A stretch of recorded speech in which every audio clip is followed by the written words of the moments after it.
Once upon a time, a dragon descended into the world out of nowhere. The dragon is called the Dragon of Destruction because after its appearance, it destroys almost the entire surface of the world and causes enormous chaos. The people of Gilmador try to fight this riot. 5 warriors from the Special Forces fought the dragon and managed to defeat it with their extraordinary strength. The warriors who survived the war, which consisted of 4 knights, were currently the center of the main family in the era of magic. The era of magic was formed because of this. However, people call this new era the era of decline. The story has been passed down from several generations and has become a common fairy tale for children to listen to, regarding one knight that was not recorded in history. All the children must have heard this story, including Owen, a small child who is happy to hear the story from his father many times without getting bored. But in the middle of the conversation, they were surprised by a hungry teenager amid mutants while posing like a homeless person. In the Red Rock village where Owen lived, only with the fragrant smell of chicken thighs, the young man who was found unconscious earlier woke up and immediately ate the food while introducing himself. His name is Zach, a teenage traveler who is trying to find out where the Yellow Country is. Hearing this question, Mrs. Owen immediately replied that the place was very far from this village, and if she had to go there the same as walking, she would have to pass through the entire continent. Then the conversation had to stop when Owen's father shouted to his son to help repair the equipment. A few minutes had passed, and Zach's condition was finally back to its prime after resting. Out of curiosity about Owen's work, Zach immediately approached him, and it turned out that they were repairing magic equipment. Zach immediately felt happy because it was the first time he saw a magic crystal that could supply energy to a broken magic tool. Not long after, one of the residents came to repair his magical equipment, which suddenly became unusable due to a very strange condition. Zach, who was with Owen in the backyard of his residence, then thanked Owen for helping him and immediately gave him a power crystal to make his father's work easier. However, because of this situation, he finally remembered his mother and felt homesick for family togetherness. Time went by quickly. While having dinner together like a family, a feeling of anxiety suddenly came, which made Zach unable to sleep, and at the same time, there was a rat absorbing energy from the crystal belonging to the residents' equipment. Suddenly, screams were heard in the village because the monster had ravaged the surrounding buildings. Hearing the noise, the Owen family immediately came out and immediately they took action. When he saw the mouse, it turned out that he had taken his neighbor hostage. Oa immediately distracted the monster by firing his energy gun. Then the monster immediately turned to attack him, but Zach easily managed to cut the monster's hand before injuring Uncle Olaf. Then Zach immediately took over the fight and asked Uncle to take cover behind him. Without further ado, Zach immediately activated his magic stone, which resonated on his beloved sword, and with one slash the monster lost its life. Finally, the state of the village has returned to normal. And at the same time, Zach also said goodbye to the Owen family to go on his journey. But before he left, Uncle gave him a present as a token of gratitude for saving the village. The object is a storage bag of space and time. Finally, Zach's parting with the villagers of Red Rock was inevitable, and Zach's journey had just begun. It is rumored that the Chaos Dragon was divided into 5 parts during its last battle, and all of them were defeated by the brave knights. The Chigu family from Skunk Country defeats the evil snake, which is part of the body of the Chaos Dragon. Then the family buried the bones left over from that battle under his country. For many generations, the descendants of the Chigu family became one of the 4 major families that lead mankind to prosperity. Until now, the city had become more modern as well as the next place he stopped when he arrived. There Zax was amazed at the country, even the many magic vehicles that he saw for the first time. But suddenly, Zach was distracted by the noise from one of the teenagers who were recklessly driving his skateboard, which even almost injured a small child there. But with quick reflexes, Zach manages to save the girl and intends to judge the red-haired teenager. But the grandmother of the girl who had been saved earlier immediately grabbed Zach's collar and took him away to go home. After saying thanks and giving some food to Zach, Grandma then explained that the child who caused the tantrum was Chigu Xiang Tai, who was a member of the Chigu family. After the battle against the Chaos Dragon, the heroes obtained the dragon's blood crystal. The crystal can give power to those who swallow it. They were all called talented people, and from time immemorial, the power would be passed down the lineage of the chosen ones in the main house. The ruler of the city in everyday life relies on magic tools that require the power of crystals. But it's different with talents who naturally have a magic circulation mechanism in their bodies. So without having to introduce magic crystals, although Xiang is not a talent, he is still a direct descendant of the main family and a commoner. He can only surrender when he is bullied. Night has come, and Zack is already in front of the Chigu family's residence. When he saw the engraved crest on the Chigu residence, Zack was very curious as to why the crest looked so much like the locket his mother had given him. Because of this curiosity, Zack immediately jumped across the front door wall, but he was immediately bounced off by the barrier that protected the residence. Without thinking, Zack immediately detonated the barrier and immediately went inside. Really an anti-mainstream action, even though his goal was just a visit. Shortly thereafter, a shuriken shot towards him, and he easily managed to block it. Being surprised by the welcome attack, he did not ask where the attacker was. Then the silhouette of a fanged monster appeared and spoke. It had been several years since anyone dared to break into the Chigu residence. It is not important. Whoever it is, his life will surely end. When the figure appeared, they were just 5 cute poodles who looked like humans. Even Zack was suddenly very disappointed because the silhouette did not meet expectations. Even though the 5 dogs look cute, but for a while, it can make Zack troubled by the misunderstandings that occur. Zack can only survive the barrage of attacks by this adorable animal. Even Zack didn't think that their sword power was strong enough. While dodging the attacks they were mustering, Zack kept trying to convey his intentions until he didn't realize he was now surrounded. Zack's only intention here is to visit. Because he had no other choice, Zack immediately pulled out his trick to escape from them. His only real purpose for being here was to find information related to his mother's locket. In the house where the eldest son of the Chigu family, Guangxi, who saw the intruder, was indifferent because the threat level was considered very low and he preferred to continue his bathing activities. Zack, who is currently being chased by guards who are in the house. Even though they're very easy to defeat, thanks to the machine, a group of dogs dressed in ninja who had managed to surround Zack once again, and now his position is cornered. Because he was already annoyed with defending against the attacks of the god dogs, Zack then took out his magic crystal, and immediately an explosion occurred. The surprise attack managed to injure the god dog. He even made the CC building fall to pieces. Underestimating the intruder's appearance too much, the dogs were irritated to have lost track of him once. To Guangxi, who was so astonished by the security at his residence unable to get rid of the trash, he intended to intervene. The girl immediately collided with Zack. Instantly, their expressions immediately looked ridiculous. Time seemed to stop for a moment. Zack looked at the towering mountains that made his face blush. But it was different from Guangxi's expression, which was anger mixed with embarrassment, so that by reflex he released fire magic that sent Zack flying far away.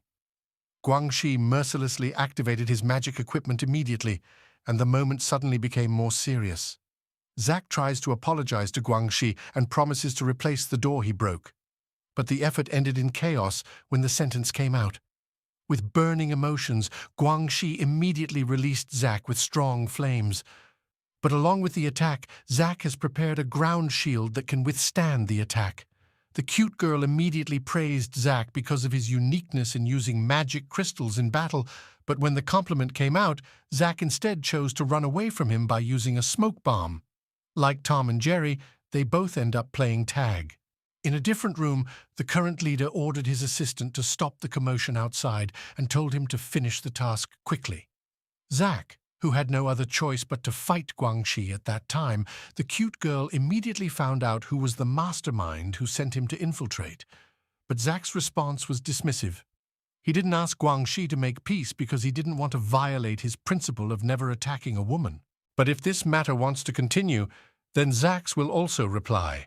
Hearing these words, Guangxi laughed out loud and immediately drew his sword once again.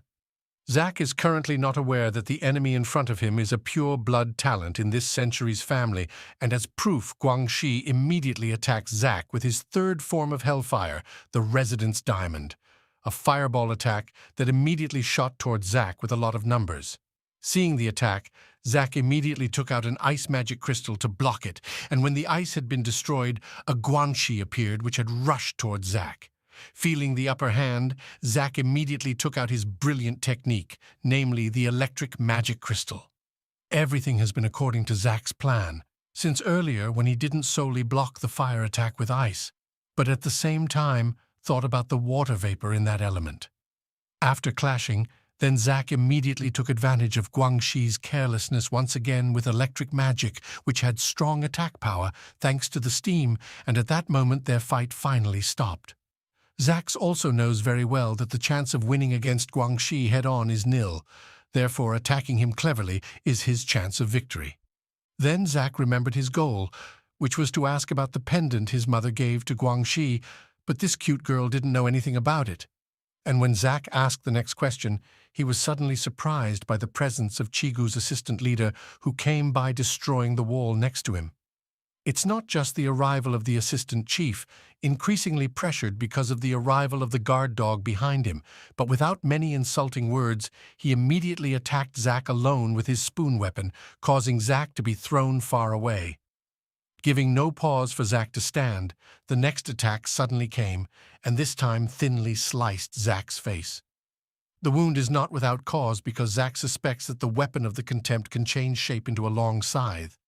However, for the third attack, Zack anticipated it by taking cover with a smoke magic crystal, which at the same time made him able to breathe for a while.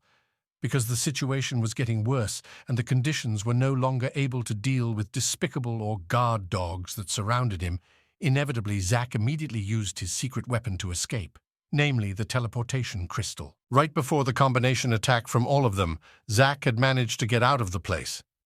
The night finally ended, and the incident became the main topic of the government meeting. This time, some even suggested planning to do an entire city just to keep the spies out. Then, to evaluate last night's incident, the Chigu leader asked his employees to show the video he got. Suddenly, all the higher-ups there gasped in shock when they saw the pendant that Zack was carrying. It was shown to Guangxi that time, even though he wasn't a talent, the effort to institute martial law across the city had been agreed upon, and otherwise the efforts of the 4 major families over the years would have been wasted just because of the presence of that one boy. After the meeting, the Chigu leadership immediately recalled the photo where 5 people were still mysterious. Then he apologized in his heart and promised for the stability of his family and land, whoever it was, he would burn him to death. Then the Chigu leader summoned Hina and his team to find the child by all means, either alive or dead. At the residence, Zack was already lying in front of the door. Immediately, Ini, along with her grandmother, immediately took care of him, and when he woke up, he received information that he had become a fugitive throughout the city. Guangxi, who was training desperately with deep emotions after being humiliated by Zack last night. Then when he heard that Zack was wanted all over the city, Guangxi immediately left his training and intended to find Zack because he wanted to repay his embarrassment with his own hands. Zack, who decided to leave this residence, then walked aimlessly in the middle of the city. Then he stopped for a moment because he felt ashamed to see his own face, which became a fugitive and was watched by hundreds of residents there. Strangely enough, when Zack entered the crystal shop, he was immediately greeted warmly by the shop assistant. His goal here was to purchase the reserves of magic crystals that had been used up in his battle last night. Then Zack's eyes immediately fixated on the object displayed in the window and immediately asked about it. According to the shop owner, the item is a magic item left over from an ancient lost country and is closely related to the Sparrow Kingdom civilization. Even though the magic wave was gone and everyone didn't know how to use it, it was a priceless antique. Because he felt interested in the object and fell for the promoter's advances, Zack finally bought it. After Zack washed the artifact clean while trying to activate the object, as a result, there was no reaction whatsoever. Zack, who was annoyed, became indifferent to it.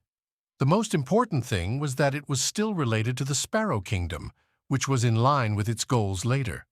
But when the object was stored in the dimensional bag, unexpectedly, The magic cubic lit up when it came into contact with Zack's family pendant.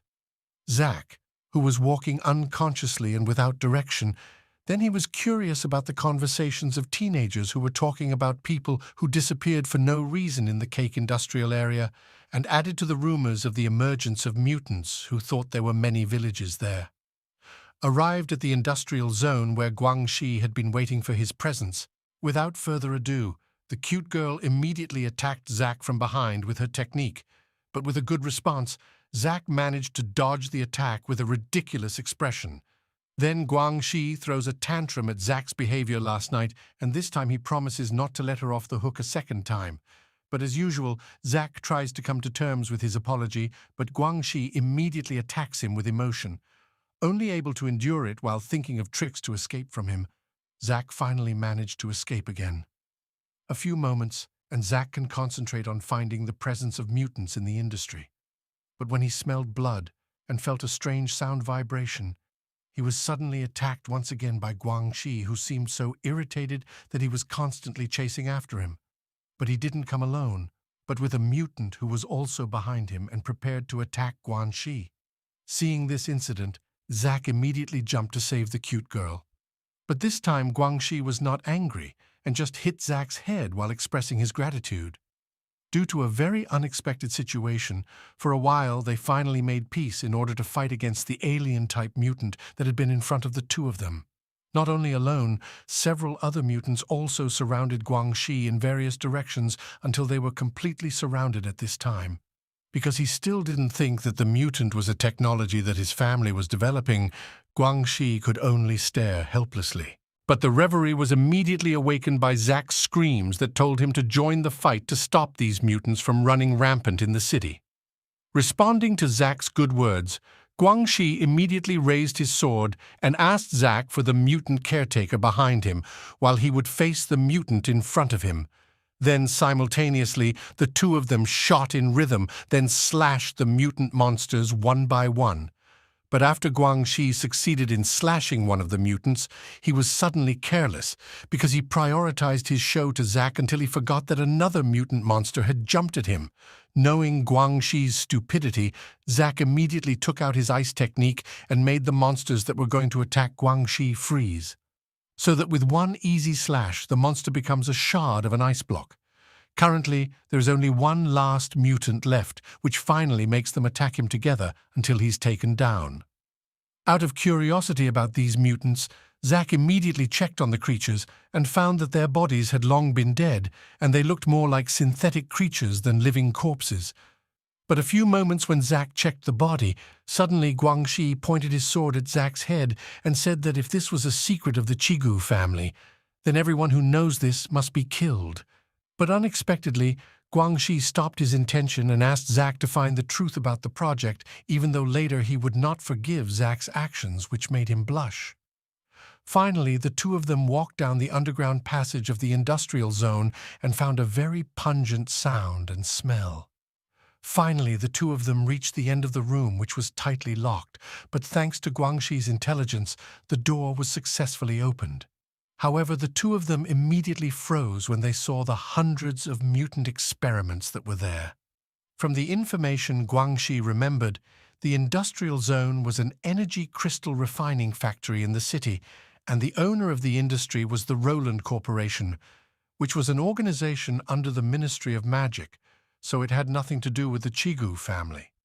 Increasingly curious about the research, they immediately split up to find additional clues. After walking through a long hallway, accidentally found an abandoned room. The room contains data and items left behind by the researchers. Unexpectedly, when Zack opened one of the boxes, he was stunned to see a pendant in the box containing a photo of Guangxi when he was little with a blue-haired girl. But not long after, Zack suddenly felt a strong jolt from outside and immediately ran to check it out. The shock actually came from Guangxi's battle with the mysterious four-tentacled mutant who also had various elements. Immediately, Guangxi's screams woke Zack to his reverie and asked him to help him immediately. The mutant is known to possess 4 different types of magic and has an intelligent mindset, so that Guangxi's fire magic can be broken with his only water attribute. The tactic Guangxi thought of to win against the mutants was to deliver critical hits with minimal diversion. Hearing this tactic, Zack in an attitude lunged forward, and when the mutant fired all of his elemental combinations, Zack had been prepared with a stone shield that repelled the attack. Then, when their timing was like perfect, Guangxi immediately jumped up and gave a final attack that destroyed all the mutant magic tentacles. But when the figure began to be seen clearly, Guangxi suddenly fell silent because of shock, because the mutant was someone he knew and his name was Yazid. A figure that was the same as the boy in the pendant he saw, and at the same time Guangxi was almost killed by an attack from his own childhood friend. Once again, Zack had managed to save Guangxi when he was daydreaming, not expecting the mutant in front of him to be Yazid. Then he asked Zack not to hurt him. Therefore, they currently could only dodge the attacks issued by the mutants while looking for loopholes to stop them. Then he accidentally saw the forbidden crystal that was on Yazid's forehead, which is the energy of chaos. Without thinking, Zack immediately lunged forward along with the laser attack. By activating his holding skill, he immediately issued a static arrow which split Yazid's attack into two, as well as destroying the crystals in his flesh without injuring the others. Thanks to this action, Yazid immediately fell down, and he then ran towards his friend with a sad feeling. Finally, he remembered about himself, who is the eldest child of the Scarlet family, as well as his own best friend.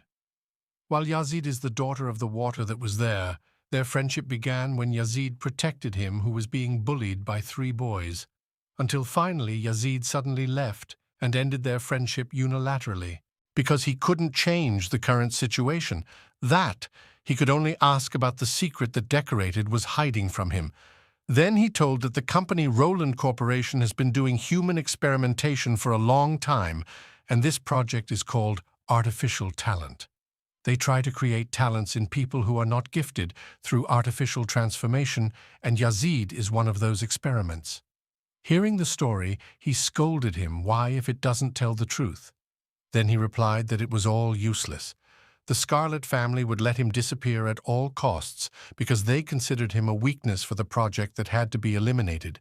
This experiment was related to a defenseless machine without passion that could become a national weapon, and very few humans could maintain his sanity when his body was embedded with chaos crystals.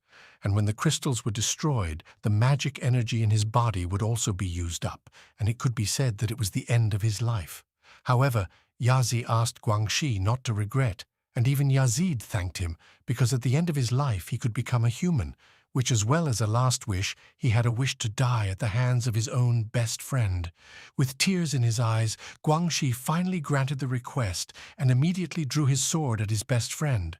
Before his death, Yazid said that his last year with Guangxi was the happiest day of his life. After the emotional moment, Zack immediately gave the pendant he had found because he thought that this item was very valuable to Guangxi. When he saw the photo, Guangxi was only sad and disappointed, then asked Zack to help him burn all the experiments in the factory and his best friend so that places like this would no longer exist in the world. Somewhere their action has been recorded by CCTV cameras. Inside the room is someone who looks happy when he finds a rare toy, when he sees Zack on the monitor screen. At Ini's residence, where they are currently resting there, their arrival was also warmly welcomed by Ini's grandmother and did not expect one of the Scarlet family to come to visit.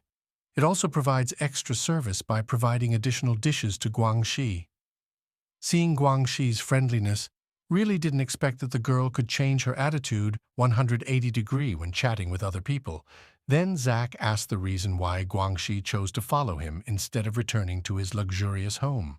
According to Guangxi himself, for now he was ambitious that he would reveal the truth of the incident and would not return home until all was clear.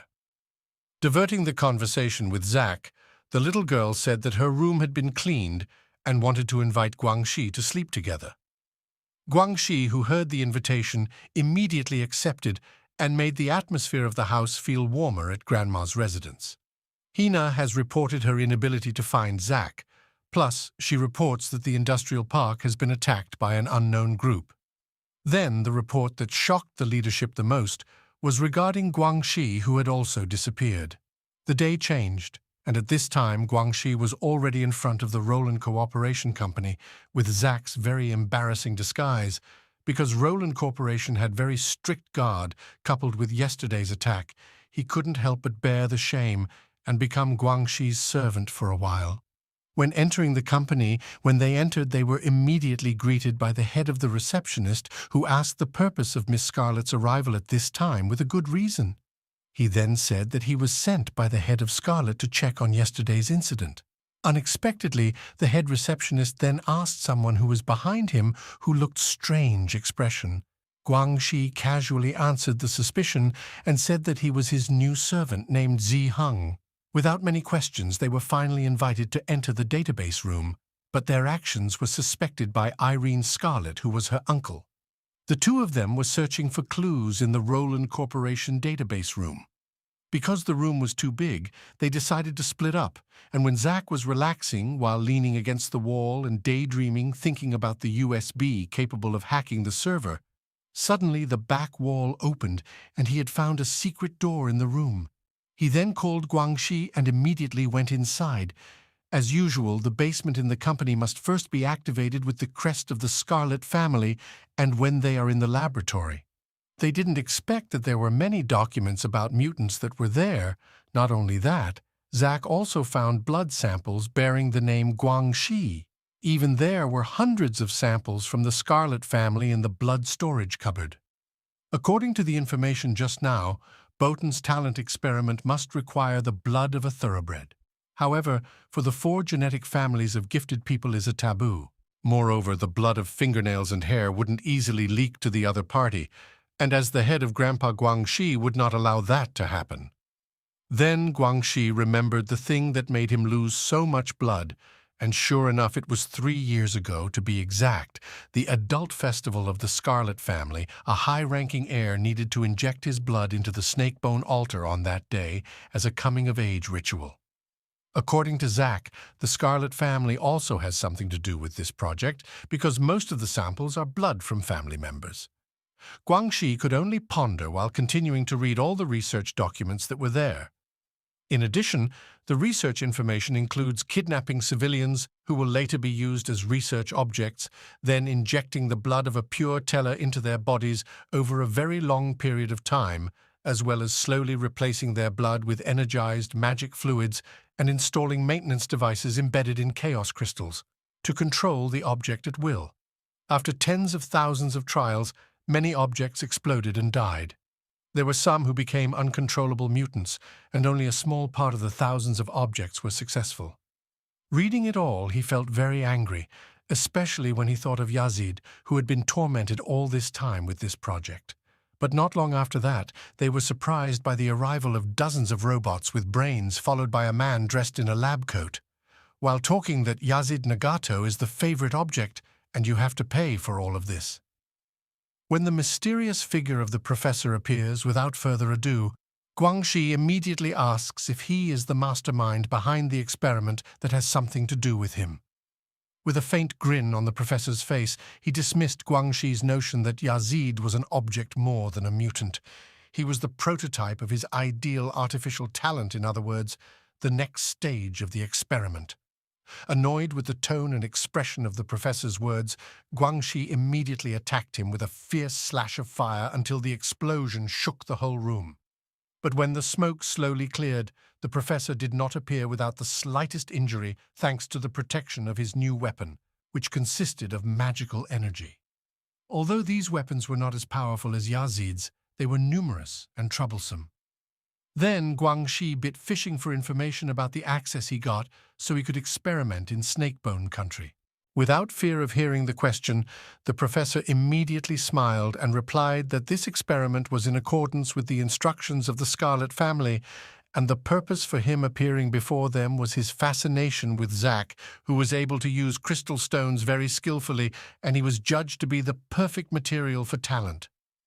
Artificial. Feeling shocked to show his funny face, Zach was immediately excited and immediately issued the happy magic technique which dispelled the professor's vision. Then they rushed to run away from him. Still interrupted by their escape, they finally decided to go to the rooftop and try their best to avoid the attacks from the chasing crabs with brains. Even the Guangxi took turns using magical suits to make them fly faster up to the roof. But unexpectedly, an attack suddenly shot to stop the two of them. The attack was none other than the work of the professor with his big experiment. Their actions had actually been predicted, which would be escaping via the upper route. For that, the professor has happily prepared a little play to amuse his favorite toy. Immediately, a strong wave emanated from the screams of the mutant creatures and aggressively attacked Guangxi until their footing was shattered. Not only is his physical attack destructive, the mutant is also capable of emitting extraordinary magical energy, even being able to repel Zack and Guangxi. Not only strong, the mutant also has the ability to think above average. According to the anonymous professor, technically mutant number 2 is the best result of the current research, which is not comparable to the strength of the two of them. Because of the provocation, Guangxi emotionally lunges forward while issuing a Type 6 karma technique. The impact of the attack received by the mutant was minimal even now due to Guangxi's own carelessness. He almost died if he didn't avoid the magic attack that was 1 inch from his face. It didn't stop there. The mutant then attacked Guangxi once again with energy balls thrown at him, but was parried by Zack by aiming them in the air. Seeing Guangxi, who was always careless, Zack immediately scolded him and told him to be more careful.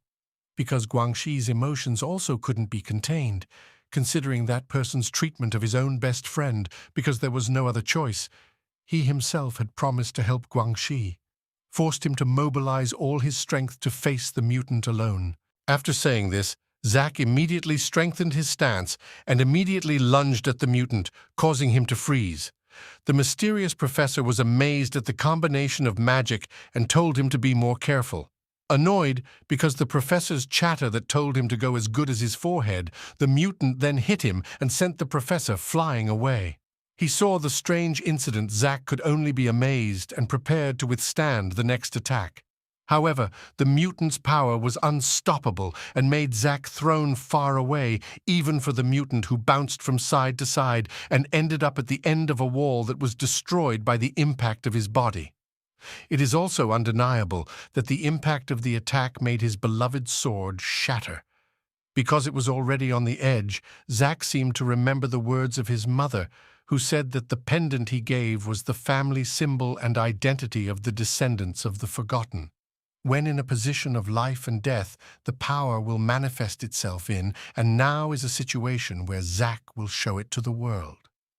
When the last attack was deployed from the mutant, suddenly a black shadow appeared with an aura that was so strong that it could stop the mutant's big fist with just one hand. Originating from Zack, who entered talent mode, this element left Guangxi speechless. He remembered not only the shark's strength had increased drastically, he also has increased speed. He is even able to reverse quickly and toy with the mutant, as if avenging the deed that the mutant did before. Suddenly a fireball shot towards the mutant creature and managed to develop it instantly. The fireball came from the technique of the head of the Scarlet family who intervened in Zack's battle. He also did not come alone, but with members of the assassins and uncle. Without saying much, the old man immediately asked about Zack's act of entering Scarlet's previous residence, while observing the hydromatic pupils and the aura of darkness deeds all over Zack's body. Smelling the anxiety that will ensue, Guangxi immediately says that all these actions are based on Guangxi's own will that drew Zack to investigate the mutant project together. Then Grandfather Guangxi asked his subordinates to help Guangxi, who was injured, and immediately issued a fireboard technique that was stronger than before to kill Zack quickly. Because being surprised by the sudden situation and the opportunity to avoid the attack at close range is impossible at this time, Can't just give up. Will he really end up there without knowing anything about his family? But a miracle came from the artifact group he was saving at the time. The object suddenly resonated and activated guard mode, which was able to protect Zack from the massive explosion caused by the attack. Even the entire footing was completely destroyed around Zack at that time. Immediately everyone there was silent in astonishment, thinking he was dead. But swiftly, Guangxi immediately took advantage of the moment and immediately threw the plane key for Zack to escape from here without wasting this precious opportunity. Zack immediately shot towards the plane and immediately left Guangxi with his thanks as parting. Hearing that sentence while holding his grandfather from shooting Zack can only scream, "Run as far as possible and don't come back," said Guangxi. Seeing Zack run away, can only ask his father if letting him go like that is not risky. But the response from the head of Scarlet was only to see Zack leave with a serious look, while saying to himself whether he is your descendant of a genie. In Zack's attempt to escape, the enemy kept trying to chase and shoot at the plane he was traveling on. But these efforts could not bring down the plane. Strangely, when he opened his eyes after waking up from his fainting state, Zack was surprised by a girl who had been driving his plane. But the moment ended when the plane on which Zack was traveling fell and was stranded. Time went on long enough where Zack fainted on the beach again, then woken up by the crab there. When he woke up, he immediately tried to repair his plane, which was now damaged and ran out of energy. He felt hopeless, and there was no hope for him to return. He then headed towards the ruins, hoping to find something useful there, but without Zack realizing that he was being watched by a little girl there. But on his way, Zack then remembered about the place which was set aside for the disposal of the magic machines and the debris left behind. And he felt that the island was the place he was currently stepping on, where there was no sign of human activity. After walking for a long time, he decided to rest, sitting leaning on a box, thinking how to go to the Sparrow Kingdom and complete the agreement with his mother. He just woke up and was astonished and wondering about who was the person who had bandaged his wound and who was the girl he met yesterday on the plane. Interrupted in his reverie, Zack then heard a voice screaming for help, and swiftly he rushed to the source of the sound. When at the source of the sound, Zack was then surprised by a group of law enforcement robots who were attacking a little girl. But just as the robot was about to fire its attack, Zack quickly jumped in and saved the little girl while annoyed and asked what the reason was for them attacking him. Where it was suspected that the B-robot also attacked Zack, but he quickly jumped to avoid the attack while carrying the little girl. Zack was very forced to take out his sword and emit dark energy in his hand, then cut all the robots with ease. Then Zack turned around and asked the little girl if she was okay. But the girl did not answer and walked backwards because she looked scared. Suddenly he fell tripping over a rock that made the hat he was wearing open. Zack was suddenly surprised when he saw the little girl's ears. Then Zack assured the little girl once again that he would not hurt her, and when Zack's hand wanted to check the little girl's body, he then bit her hand and tried to run away. But quickly he caught the little girl that made her thrash to be released. A few moments passed, and it was seen that the girl had calmed down when Zack treated her wounds. After the treatment was finished, the girl then went to bring the energy crystal from the plane that Zack's was on, while mocking it as a sign of farewell. Zack asked who the girl really was. Zack was forced to walk towards the girl running and tried to find her again. But suddenly Zack was surprised by an arrow that shot towards him, and he thought that this was an ambush from the Scarlet family. While running and parrying some of the attacks, Zack nimbly was already hiding in his safe spot. It is shown that the attack actually came from a group of humans who attacked him without reason. When they were caught off guard, Zack revealed his ghost-like figure. He felt Zack's presence, which looked scary. The group of humans immediately formed a defensive formation and certainly looked very scared. Then Zack tries to find out what caused them to attack him, because there was no problem between the two of them before. But this sentence made some look angry and started telling stories that it was humanity that made their lives miserable, that made their race slaves with explosive collars around their necks. That race as a sign, and with the pride of their kind, the group of beasts then brandished their bows again as they had no other choice. Even though Zack has explained his current position, inevitably violence is the only way to resolve the misunderstanding between them. However, their tension suddenly subsides after the arrival of a little girl named Misha, who tries to reconcile the conflict. However, the group of people instead told Misha to leave. But the little girl still insisted that she would not go and tried to explain about the incident this morning where she was saved by Zack when she was attacked by a patrol robot. But the tension grew until the two of them prepared to attack each other. Unexpectedly, their actions were suddenly stopped by the voice of the leader there. Then the leader expressed his disappointment at Kazam, who was the leader of the group that intended to attack Zack. Because the words of the patriarch were absolute, Kazan suddenly stunned and apologized. To reconcile the two of them, finally the patriarch invited Zack to gather together and try to introduce people from his race. Although some of the residents looked at her with suspicious faces, the leader of the races there introduced himself. He was called Miranda from the dog tribe, thanked him for saving Misha this morning. Responding to these words, Zack could only blush and say it was nothing to him. Then Zack asked Miranda why they live in a place like this. Then, before answering a question from Zack, Miranda offered a special wine. Then he started to tell about the history of the beasts. In the final battle, the beast race was one of the important forces to defeat the demon dragon and army.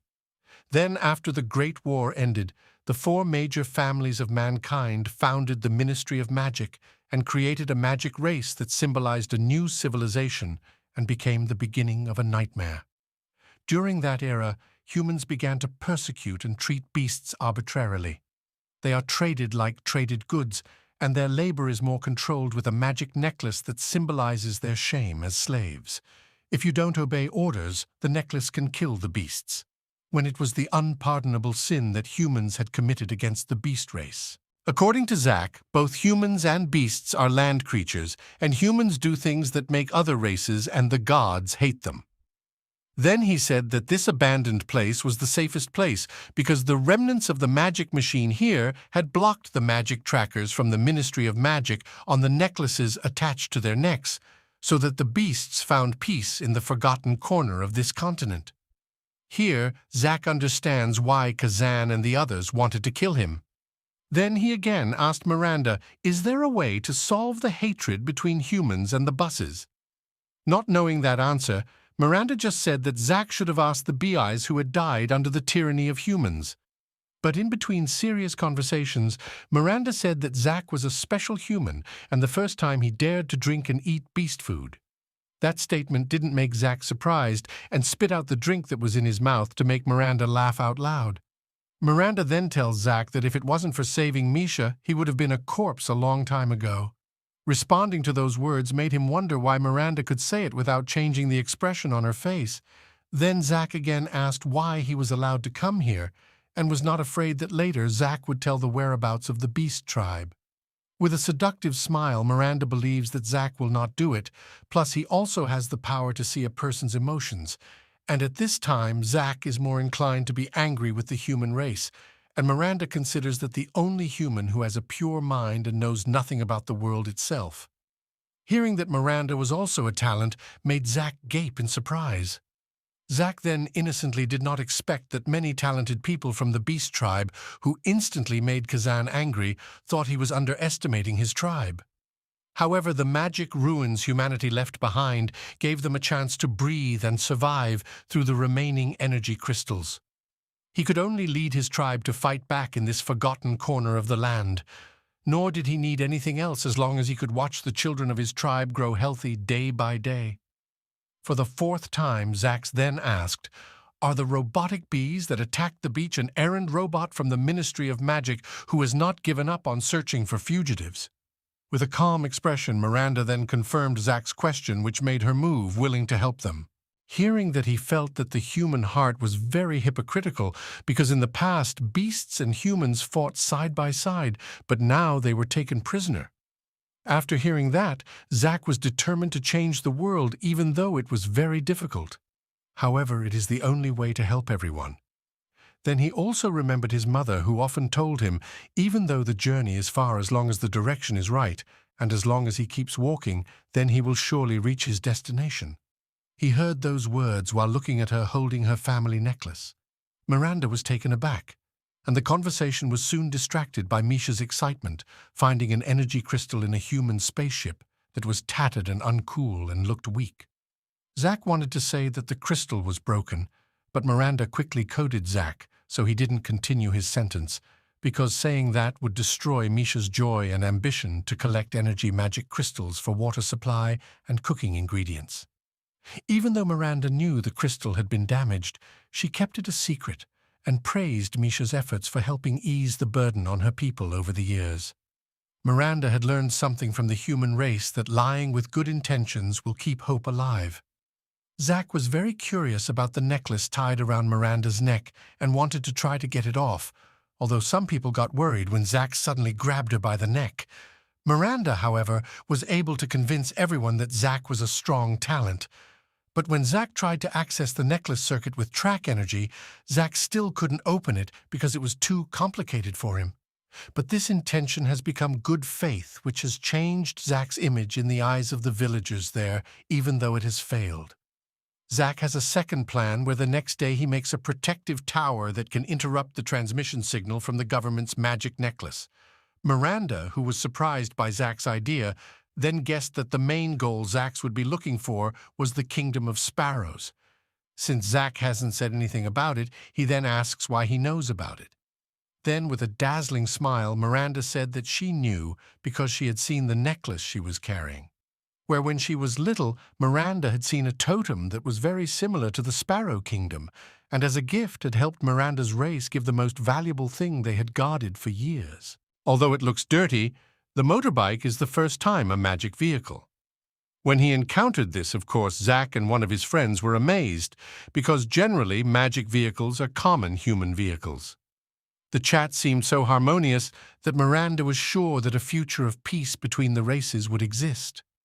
After a while, cleaning the motorbike with Zack and his friends were amazed to see the changes that appeared on the motorbike. Miranda allows Zack to try it. Zack happily started the motorbike and tried it. Finally, the farewell has come, and Zack doesn't forget to express his gratitude, because with that motorbike he doesn't have to climb mountains and go through valleys. But Miranda reminds Zack that when Zack was helping Misha, the robot had already sent data that had been recorded at the Ministry of Magic's Information Center, and Zack's was automatically declared as unregistered talents. The Ministry of Defense generally wouldn't order executors to arrest the lower races, but it was different for the unregistered talents who endangered the balance of the world, especially Zack. Miranda admits that the motorbike is code for Zack to go away, and Miranda apologizes for this, but Zack responds with a smile and says thank you. He previously had a more serious problem, so there was no need to worry about such a small problem. This remark also marked Zack's departure, and as a promise, Zack coolly said, "If I promise, the day when beasts and humans live in peace will come soon."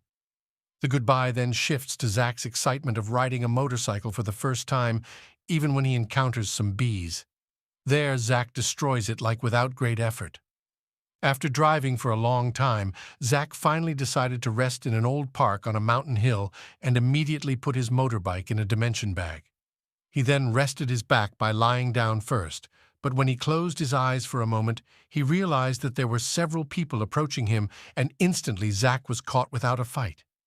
These people are emissaries from the Ministry of Magic to forcibly arrest Zack and deliver him to the judicial court. Is shown Zack's journey on the plane that takes him to judicial court. In the narrow crystal room, Zack seemed to be bouncing around, until then Zack heard a voice that seemed to be talking to him. "The Master, your physical functions are currently recovering and his status is in good condition, but your current energy is also unable to break through this prison cage, and please, Master does not speak loudly because it detected 3 people within 10 meters. Hearing these words, Zack was increasingly confused about who was speaking and asked him to show himself, agreeing to orders from his master. Suddenly, the Rubik from his dimensional pocket glowed, and a robotic figure suddenly appeared gracefully to make Zack fascinated. They clash. Then Zack guessed that it was him who bandaged his wound on the plane, and with his cute expression, he answered, "Exactly, Masters." He guessed that she was an artificial intelligence that looked so good, but Zack wonders, why did he call him Master? The robot confirms the conjecture and calls it the Intelligence Humanoid Project Wheel. He had signed with Zack's last Sunday and will be Zack's exclusive carry. At this time, Zack suddenly imagined Loli's face changing into a Rubik's Cube, quite ridiculous. Then Zack immediately realized and asked if the AI came from the land of sparrows and if he knew anything about that place. But unfortunately, the AI does not know anything about the Sparrow Kingdom, because he comes from the city of Harapan Indah. The executors who were talking about Zack for shouting incoherently, according to one of his friends, it was normal for the people they arrested. But they were only tasked with catching him, and there was no need to deal with the root cause. Feeling curious about Zack, one of the executors asked what crime the boy had committed to order 3 members of the hunters and the captain to personally take him to headquarters. But this curiosity must be buried because Shadow Hunter number 3 sounds. Don't ask for any identity and just carry out orders. Time passed. Finally, their journey had arrived at the floating city. Then they were greeted by the head of the Floating City South Division, 4th of the Scarlet family. He was then the leader of the executor named Fox. Began to deliver his performance, then Falcon delivered strange words that made Fox speechless. We just follow his orders and don't worry because no one can escape my sight in this floating city. It turns out that the purpose of Falcon Scarlet's plan at that time was to make Zack a prisoner of the city. On the floating suburb of August, although Fox doesn't know his purpose, he simply conveys to his partners that Zack has 3 days to get free before a subpoena. If he tried to escape, he would be hunted down by the Ministry of Magic directly. After delivering the message, he forcibly closed Zack's eyes, which indicated that the prison cage had been deactivated.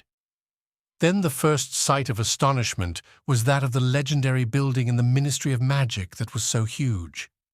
Then Zack accidentally reminds him of his similarities with the Owen family, where Uncle Olaf once worked in a floating city as an apprentice to the President of the Union. This magic, he also said, if the goal is the Kingdom of the Sparrows, if there is, the chance Zack was asked to go to the floating city, August, because there is the pinnacle of human magic aggregation. Although in the end, Zack had seen what Uncle Olaf had said, but the status now seems to be not good. He instantly forgot about his troubles and wanted to have some fun first for the next 3 days. By running around in the middle of the city and looking at the buildings there, even Falcon, who had been watching his behavior all this time, seemed to smile at his ridiculous behavior. Zack suddenly thought that if this is the biggest ministry of magic, then information about the Sparrow Kingdom can be found easily, and he intends to look for it while spending his time here. But he refused this intention and explained to his master that he is currently being watched by the Ministry of Magic, and for the sake of personal safety, Zack, please do not act stupidly. Because of this suggestion, Zack finally discouraged him and preferred to repair his broken weapon. After several hours had passed, Zack's face was shown, who seemed to regret repairing his weapon because it was considered too expensive. Plus, AI also mocked him that his master was included in the group of poor people. But behind the very expensive repair costs, it turns out that Zack didn't spend any money at all because the card that Guangxi gave him was not only an airplane key, but also an unlimited debit card. Suddenly, he was poked by a young girl who offered him daily tours around. The girl heard Zack's next 7, which was to look for the town library, and sweetly said, "You might be a newcomer here. If you don't know, even if you're a talented person, you won't be able to enter places like the library or archives. But with my help, you can definitely enter the special lane, even if you are a criminal, though." Because he felt insulted by the ridicule, Zack was forced to accept it, and at the same time asked about the cost. Because the girl had her own intentions, she randomly gave the rate according to the gold she had at the time. They finally agreed. But on the way to the library, he seemed to be watched by a cute girl who had hair like Guangxi, where he is now in the ambiguous position of a prisoner of the city who is with his grandmother on tour. Plus, lots of grandmothers who are enthusiastic about telling their grandchildren who are considered nice to chat with. Then the chatter stopped for a moment upon the arrival of the guide who said they had arrived at the biggest magic medicine shop. If interested, they are allowed to come down and buy it. Hearing that Zack was suddenly disappointed and asked the tour why he didn't immediately take him to the history library, which was his current goal. But the guide casually replied that this was a travel route that had been arranged, so don't ask too many questions. On the way, Zack is shown to be depressed because of being fought over by the grandmothers. Finally, Zack's trip to the city library is typical of arriving at his destination and not forgetting that Zack shows his courtesy by saying goodbye to the parents of his traveling companions. After that, Zack and the green-haired girl entered the library without a hitch, and when they saw the books inside, Zack was shocked and questioned how he would find the information he wanted. Then the girl told that there was a robot that could help find the book she wanted to find, and the robot would automatically deliver it to that place. Then the girl asked what book was missing. She wanted to find it innocently. Zack then answered the question, but before getting to the point of what he said, he was stopped by Ai and immediately changed his words for a strange reason. Feeling that she had failed to dig up the information, the girl finally gave up and waited for Zack in the rest area for the next hour. Zack immediately looked for information related to the Sparrow Kingdom. However, because he was curious, Zack asked why Ai told him to stop what he was saying. Can the guide not be trusted? Then Ai replied that she detected the signal generator on the back waist since the girl. The tour girl known as Kaka, she is currently reporting to her superiors that the target is very careful, so the information she gets is very minimal. Plus, he looked weak. He was able to block the detection transmission magic he had tried. So far, Kaka only knows that his name is Zack from the village, and he feels that the tour girl has been suspected by Zack all along. However, she currently has him perfectly watching, and if the target does any strange actions, she will restrain him as soon as possible. Then shown the figure of the man behind the call who at the same time said, "As long as we can dig even the slightest bit of information from Zack, Master Falcon will contribute in front of the fantastic Ministry of Magic." But a few minutes after the conversation, Zack had run away and disappeared from his radar, and Kaka frantically looked for him while running around the library. But the girl doesn't realize that Zack is currently dressed like a servant from Guangxi relics at that time to disguise himself. Finally, Zack became more curious, starting from the Scarlet family to the Ministry of Magic. One by one, they want information related to it. Unexpectedly, people from the Ministry of Magic will disguise themselves as guides and try to get close to Zack. But we can be sure that the Turgot girl is the only one who has magical fluctuations in her body, and the parents that Zack meets are just ordinary tours. Then I told that when Zack entered the city, he felt that there were many surveillance cameras watching Zack, but by now the master is clear of any tracer waves. Then the file thinks if the time given is still 3 days ahead, now is the right moment. But AI prefers for the master not to take risks, because if he is already under the enemy's surveillance, he can set up an ambush at any time. It is discovered that his father's heirloom is second to none, and even though it's a trap, he can't leave it alone. Time goes by quickly, and the day will turn to night. Unexpectedly, Zack bravely returned to the weapon shop to get his sword. With a joyful expression, they had successfully completed it, even though the sword was very special. Not only was the material rare, but this sword contained mysterious ancient magic. Although the materials have changed to become more modern, when Zack holds it, it seems that the sword is much heavier than before, as well as the sharpness that is reflected in the cool design. Because he had no other purpose and he was tired of running away, Zack finally stopped at a park not far from there. And when he got there, Zack was amazed when he saw the poneglyph stone written there. Then he met an old geezer who said that this place was a famous and important place in the city. The stone is inscribed with the names of heroes who have contributed to human society, especially the ancient phosphosteel rock core in the center. On it are the names of heroes who died in the battle at the end of time. Hearing this, Zack became even more curious about the end-time war hero and how there could be traces of destruction on such an important stone. But when Zack turned to chat with the old geezer, his figure suddenly disappeared after placing flowers and drinks. He didn't want to think about that figure. He then took a rest on a park bench, then chatted casually with his AI. The robot then said that this place might be a bit special as no surveillance magic had been detected in this area. Then Zack changed the subject and asked about the City of Hope he had mentioned. According to the country has existed for a long time, but still no similarities with the Sparrow Kingdom have been found. But a few minutes later, I found a database that was still locked in that area and possibly related to the Sparrow Kingdom. But it seems that Zack must be disappointed because the chip is currently in the recovery stage. Even though he didn't get any information, Zack then asked not to call him Master but his own name, Zack.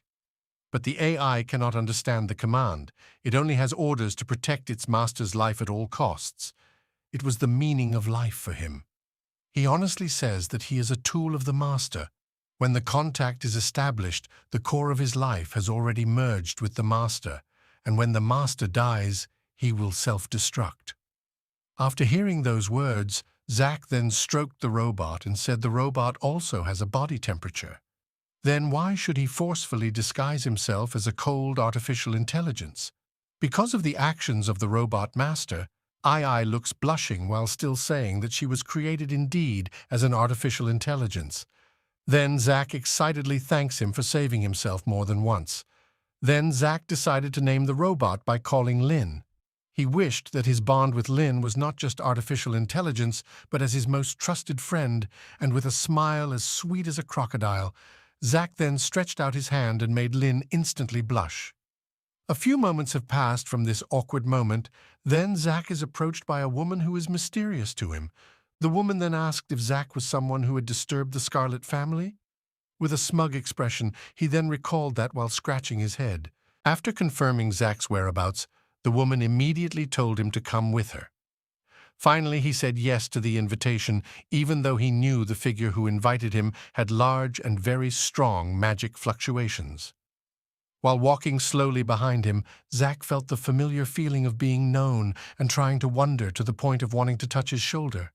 But swiftly the woman said, "I had never known you, and I just realized I saw you. You have pissed me off now, but I won't be able to kill you. You better shut up and don't act too much, just follow me," he said. After hearing that, Zack was immediately frightened and then froze and continued to follow him. Suddenly, the woman immediately pulled Zack and asked him to hide from the robot supervisor who was in front of him.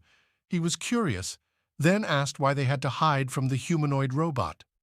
With a cynical answer, the woman again said that Zack should not know many things and still follow him.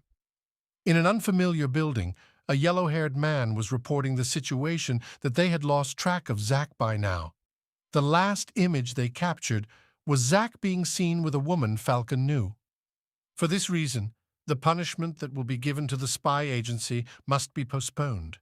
On the outskirts of a very seedy floating city, which looks different from the center of the city. The girl then explained that wherever the place is, there must be a difference between the rich and the poor. The only view of the city center is the bright side of the floating city. But after arriving at the girl's destination, Zack felt suspicious because he thought he would be taken to court for interrogation. Then, with uncontrollable emotions, he then brandished his sword and asked her true identity. Calmly, the woman then said her real purpose was only ordered by someone to give Zack a place to live. Then he complimented Zack, who didn't look like a fool while taking off his mask. With wide eyes, Zack was immediately surprised to see her beauty. At the Ministry of Magic headquarters, where there are two old grandfathers who are talking about Zack's act, which has caused trouble in the Scarlet family, then the bespectacled grandfather, who is known to be from the Ministry of Magic and the former leader, asks, is he descended from that person? The head of the Scarlet family then said yes to the question, with the proof that Zack is a dark energy user, and his eyes are similar to that person. With subtle sarcasm, the bespectacled grandfather asked, why did you tell me this information? The other two elders should care about this more than me, but I remember that you were the one who opposed this purge plan the most.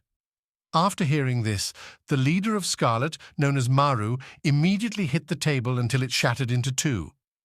But the move had no effect on the bespectacled grandfather, who seemed to know his true nature. He conveys that he can assume the identity of the Minister of Magic to order a trial, but he was eager to meet in person, which indicated that he wanted to spill the beans. In response to that sentence, Maru simply said, because some things have become history, they should always be buried under the dust forever. Zack is taking a shower and wonders why his mother told him to find out the truth about his father. But Zack's serious expression immediately changed when he was startled by Lin's presence in front of his eyes and immediately threw the cute girl out of the bathroom. A few minutes later, when he had cleaned his body, he then lay down on the bed and thought about the figure he previously thought was a bottle. The girl immediately took her words back and said, "Gosh, it turns out that you are not only stupid but also blind. It seems that woman is the sister of Scarlet Guangxi." Hearing the information, Zack was immediately worried and asked about Guangxi's current state, but the girl told Zack to be calm because he really hates men with low intelligence. The girl then said that currently Guangxi is in prison and is fine there. Then Zack remembered the card Guangxi gave him and entrusted it to the girl to return, but he refused the request and told Zack to return the valuables himself while saying goodbye to Go. Remembering the girl's words, he could only twirl the card Guangxi gave him and miss him. Then Lin appeared and asked who the two women were. Then Zack explained about his meeting with Guangxi related to his brother's kindness. When Zack was sleeping comfortably, Lin then screamed because he felt a sign of danger. But unfortunately, when Zack opened his eyes, there were already several people from the Ministry of Magic who raided him, and Zack was once again caught while sleeping. Evidence against Zack has been gathered, and he will soon be sent to court. After Zack's arrest for the second time, the trial day finally started. Zack is brought to the Supreme Court of the Ministry of Magic and is expected by Falcon and Kaka. When in front of the building, there was no greeting between them as they escorted Zack to the courtroom. In the courtroom of the Supreme Court of Arbitration, where the elders were seen there, they were more concerned about Maru Scarlet's decision to retire next year and be replaced by one of his successors, Guangxi Scarlet. Although the determining authority will be decided by the Ministry of Magic Assembly, then they talk about Zack's rare ability, dark energy. If they could compromise in the past, this situation would never have happened, said the bespectacled grandfather. Hearing those words, Maru could only say that everyone should pay according to what he chose. Zack is now sitting on the trial bench. Some officers pass on a rule whereby a trial of high degree of trouble is immediately conducted, and they ask the prisoner to be quiet and obey. Otherwise, they will use violent punishment to appease him. Hearing this, Zack suddenly did not accept it, and defended that the crime he had committed was only entering and destroying some government property, and he did not accept being called a high-level criminal. Hearing Zack's chatter, the officer immediately electrocuted Zack to silence him and then installed an honesty detector in his head. After that, the chief judge, who looks like Farsha, starts his trial. It is known that the judge is known to be scary so that he can make convicts disappear from the world. Those rumors weren't just rumors, because the power he possessed was forbidden. After using that technique, Zack felt like being controlled like a puppet, which made Lin panic in fear. The questions asked by the judge were in the form of name, place of birth, as well as goals and information related to his past. Because Zack was under the influence of magic, he easily said it, and surprised the elders when they heard that Zack's goal was the Sparrow Kingdom. But before answering in more details, Zack suddenly rebelled and he was completely able to get out of the mind control effect. The trial soon ended, and the verdict that Zack's received was life imprisonment. On the 9th floor, which is a gathering place for SSS-level criminals, after the trial was over, the officers immediately escorted Zack to the plane, and that moment was seen by Guangxi's brother, known as Yuko. He reported the news to Guangxi. Then when he heard about it, he immediately panicked and blamed Yuko for not being able to hide it, even though the mission is impossible to do. Guangxi details his meeting with Zack, as well as Yazid's problem, which has become the object of research. After telling a long story, Guangxi asked Yuko to help him somehow. Hearing this request, Yugo refused and reminded Guangxi that he was the future of the Scarlet family. Therefore, he better not get into trouble with his grandfather. Yuko unilaterally hangs up her phone, then remembers Yazid, who is her close friend.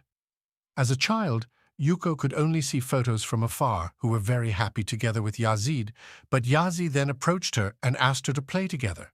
However, Yuko refused the invitation because she thought that she was not equal to Guangxi, who was a pure blood family.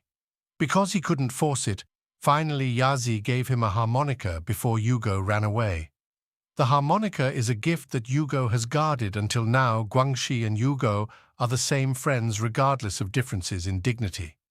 Yazid asked Hugo to be more confident in the future. After remembering that memorable moment while playing the harmonica she left behind, Yoko finally decided to save Zack because she felt that Guangxi couldn't do much.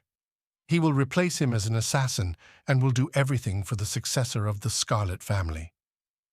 In the Scarlet Family's guild that showed Guangxi was there, he decided to get out of that place. But already intercepted for the 5th time, according to his duties, he must keep Guangxi from leaving the temple. But without the slightest word being said, Guangxi immediately advanced with skill, but Hina easily resisted the attack and asked him not to do anything useless. He even easily threw Guangxi with one swing. According to Despicable, even though Guangxi inherited the strongest talent of the Scarlet Family, he still couldn't break through the 2nd stage of his fire magic. Therefore, it was absolutely impossible to defeat the current Hina. Then the servant told that if he could not beat him, competing with the Ministry of Magic's people was beyond her reach. Hearing the ridicule made Guangxi even more excited and turned his fire sword into a spear. "Right, I have to beat you today, otherwise I'd still be the heir to the Scarlet Family, am I right?" With the end of those words, he then attacked contemptuously once again until he was a little cornered. But when she saw an opening for her reckless attack, Hina immediately landed a punch so powerful that Guangxi was sent flying a 2nd time. Then Hina asked to end all of this because she is one of the strongest talent heirs in the entire continent. Hearing these words, Guangxi then asked if all that was true. Why didn't his grandfather let him train his talent and always learn about physical combat first? Contempt. Then tells the reason why his grandfather did all this. When he was a baby, he was known as the kind of Scarlet Family who once in 100 years, and his talent awakened faster than normal humans, that is, at the age of 6. Even he was a precious treasure whose name spread throughout the Snakebone Empire. But his ability is a double-edged sword that makes the user's effect cause a burden on the body, Guangxi, when he was little. For that, his grandfather trained Guangxi specifically because there were so many talents out there who really hated the Scarlet Family, as well as there was contempt here to keep Guangxi from leaving the temple before he released 8 flames of destruction. He felt as if he was motivated. Guangxi immediately intended to meet these conditions within 3 days so he could quickly meet Zack, who was currently in trouble. On the 9th floor of the prison island, from the basement of the prison island, it can be seen that Zack, who was sleeping there, suddenly woke up and immediately collided with an unknown figure. Then Zack moaned in pain until he stopped and wondered what this place was. I finally met a human after more than 10 years of being here. On the 9th floor of the basement in the place called Prison Island, also known as Absolute Prison, Zack opened his eyes slowly. His head hurt because it seemed to have been hit very hard. After trying to focus himself, Zack immediately shifted his focus to looking for the missing storage bag. Frantically, he tried to look for it in all directions. Seeing Zack looking very panicked, a large man told Zack to stop looking for his belongings, because all prisoners sent to the prison island will be searched and all their possessions will be confiscated. Then the figure immediately stood up saying, "This place is like hell for the living, a gathering place for the deadliest criminals and countless dangerous species." Then the uncle immediately approached Zack and asked his name. Zack answered the question while covering his nose because he couldn't stand the smell of a person who hadn't bathed for 10 years. The uncle did not forget to introduce himself, who was known as Roach. Then Zack's confirmed again by asking about his lost items. Had it been confiscated by the Ministry of Magic? Uncle Roach then approached Zack because he was very interested in Zack's very special eyes. The eyes felt familiar in his past. Then Uncle Roach asked again about what crimes committed by Zack until someone as young as him arrived in this place. Zack then replied that he only accidentally destroyed the Scarlet Family's barrier and some intelligence devices from the Ministry of Magic. But feeling something odd about the story, Roach spoke up. Even if anyone from the Scarlet Family was killed, they wouldn't necessarily be here. To make sure, Roach then asked about his talent. Zack shamelessly showed his talent, which made Uncle Roach suddenly smile widely and immediately attacked Zack with his full power. With quick reflexes, when he saw the uncle's attack, Zack managed to avoid it without a scratch. But when he saw the shattered footing in front of him, the uncle's figure had disappeared and was behind him. With the energy attack that had accumulated in his fist, fortunately the attack missed by an inch. When Zack defended and avoided it, according to Zack, the magic power that Uncle Roach had was as strong as the old grandfather from the Scarlet Family who had attacked him in the past. Zack then asked why the uncle was attacking him, but coincided with the question. Uncle Roach was twirling the chain in his hand, then attacked Zack with a lash of combined energy through the chain. Because there was no other choice, Zack also activated his dark energy, which made all the attacks heading towards him bounce off. Seeing the overflowing energy from Zack made Roach smile, confident that he was the one. Because Zack was already in battle mode, he also did not hesitate to attack Roach with an unexpected kick. But the attack only made Uncle Roach smile amused, because Zack's attack seemed very weak. Then he lightly threw Zack's forward, because he didn't want to fall that quickly. Zack tried to attack him once again with the first of pragmatism technique. But the attack was easily read. Because of his own carelessness, Zack was almost slammed forward with Uncle Roach's powerful attack. Then the eccentric uncle praised Zack's dodging skills, but not long after, he found Zack hiding and firmly hit him until he was thrown far away and was helpless. Because he was not strong, Zack admitted defeat and resigned himself if he wanted to kill him. Uncle Roach was only joking. He took the fight as a sign of their friendship. Hearing that, Zack was even more confused. But as his apology, Uncle Roach immediately treated the injured Zack. Seeing that, Zack was very surprised, because he was the first time seeing people with various talents. Then he explained that his talent was copying, which means that he can steal various talents from other people anytime and anywhere. But Roach said his talent was not comparable to the dark energy that Zack's had. When Roach was young, he had seen a very strong dark energy user who was not comparable to Zack's. At this time, the story made Zack stunned, because he found a person who had the same talent as him. Uncle Roach then judged that the technique he used was very ineffective. Uncle Roach then flicked Zack while forcibly releasing his energy and said that Zack's energy release was excessive, had a weak point that could damage the energy, and that the technique was a waste.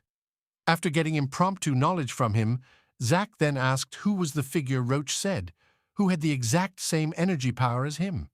The uncle then said that not only their energy was exactly the same, the color of their pupils was also the same. She was one of the strongest people in the mainland. At that time, people called her Lin. He heard Roach's words, immediately fell silent, then smiled broadly and said that he would follow him from now on. After several years of waiting, Roach was overjoyed to meet Lin's descendant at this time and thought that all of this was the destiny that had been written. In the magic court, Maru was looking at Zack's confiscated equipment. According to the bespectacled grandfather, Maru should not worry because the sentence handed down to Zack was able to bury him alive. But Maru still doubted. Then the four of them would not suffer and cause many casualties. Even Ceramus could not get useful information from his interrogation. Although time can eliminate all information starting from his descendants, even the Sparrow Kingdom. But Maru currently has a bad feeling, and as if the feeling is true, when he just held Zack's sword, the weapon activated its own magic and attacked Maru to make him stand in fear. If it weren't for the long time and exhausted energy, the attack could have cut his neck. Even the two elders were unaware of the magic and elemental fluctuations of the sword. They immediately sealed the sword and ordered the guards to keep it in a closed and secret place. But in between the orders, there was someone who shouted, reporting an urgent situation, where 18 members of the monitoring team had been attacked. The remaining captain returned with serious injuries and wanted to convey important information, namely 400 miles from the city there was a super-large monster with a body length of more than 300 meters that was approaching. With a serious look, they immediately gathered members and sent invitations to the other two major families, because at this time, the Ministry of Magic would enter the second level of combat readiness status. The guard carrying Zack's weapon began to enter the warehouse and store it with tight security. But it was already too late, as Yuko, who had been sneaking along with the guard, managed to enter and was now in front of the storage box. While Zack, on the 9th floor of the basement of the prison island, is walking through the room with Roach and getting information, which there are 9 levels located according to the level of danger of the prisoners. Then Roach shows the intersection hole of the 8th floor and the 9th floor, which is certainly difficult to reach and many prisoners. The 8th floor is far above. Outside the island there is also a continent covered by magic, and prisoners of various levels in the prison will naturally form gangs to fight for their freedom. Then Zack snapped and asked if anyone here had the ability to fly.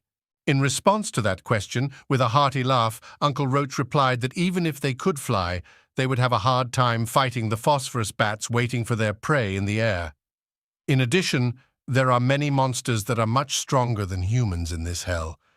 Then Uncle Roach showed one example, and when Zack saw it, he suddenly fell silent because the figure was like a mutant eating a monster wolf alone. With a smile, Roach told Zack not to panic when the mutant wanted to attack them, because the mutant had been targeted by the tarantula, which was the top of the food chain here. The tarantula queen, which was 6 times the size of an ordinary monster, knew Roach's position. They immediately decided to leave at this time.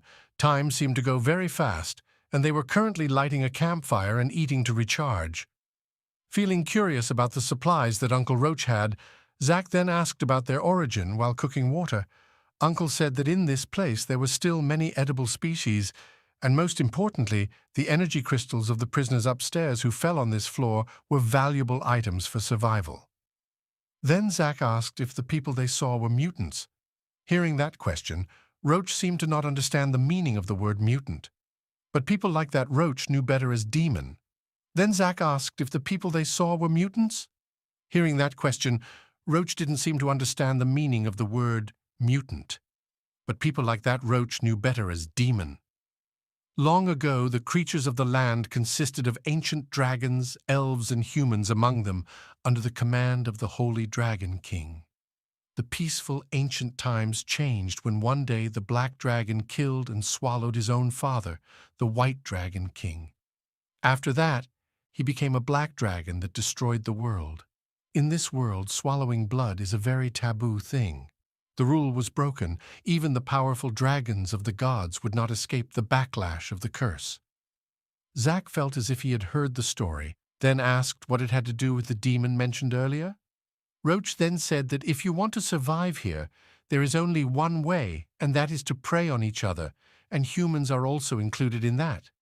The prisoners here will eat anything to survive, and when talented people prey on each other, the human body will begin to collapse on a spiritual level, and human nature will gradually disappear. Then Zack was curious about what crimes Roach had committed to be imprisoned on this floor. With pride and his trademark smile, he replied that when he was young, he almost overturned all the rules in the Ministry of Magic. But that was the past. Then Roach approached Zack and said, "Now you and I are in the same situation. In this hell, you don't want to spend your life here with me, right?" "Without a future," said Roach. "Of course, I still have very important things to do, but as you said, we can't get out at all in this place," Zack said. "What if I say that there is one more way that we can get out of this place?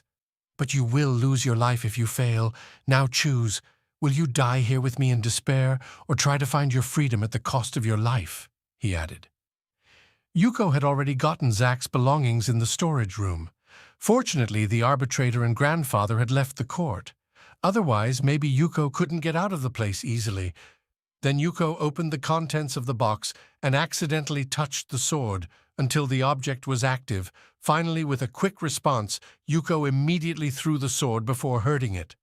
Suddenly, the light blast startled her, so she reflexively jumped away.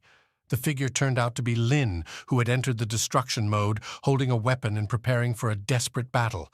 Because she felt attracted by Zack's artificial intelligence plus his 100% winning presentation, Yuko felt offended and immediately attacked Lin behind her. Although for a while Lin did not find Yuko's existence, but when Yuko appeared to attack, Lin had prepared a laser shot that was able to repel Yuko.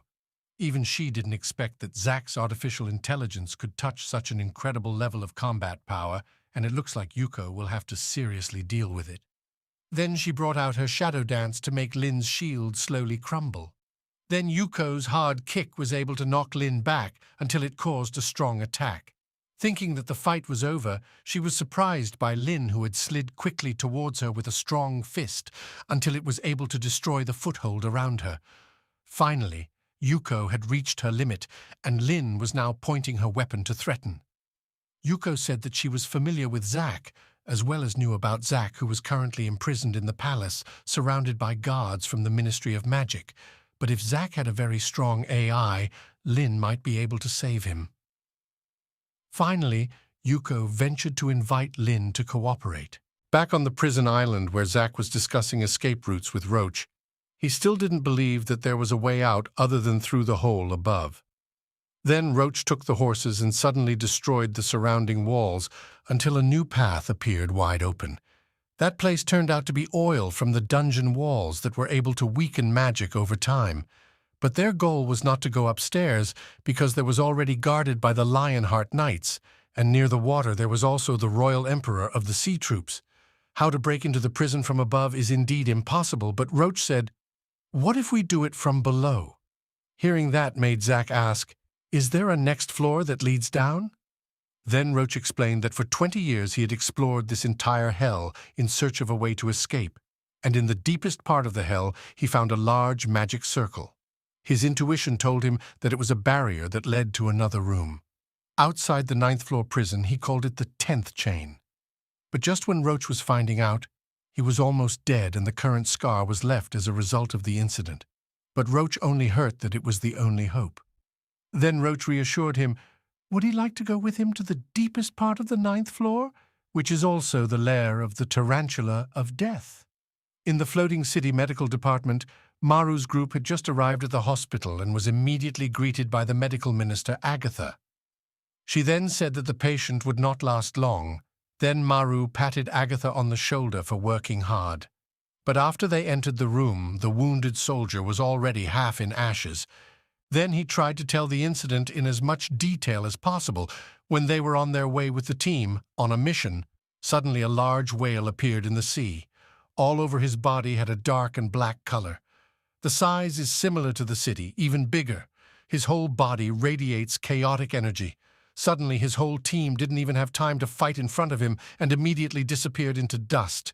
In addition, he saw a mark on the monster's head, from which the elders concluded that the figure was very similar to one of the 5 largest monsters recorded in Chinese whale family literature.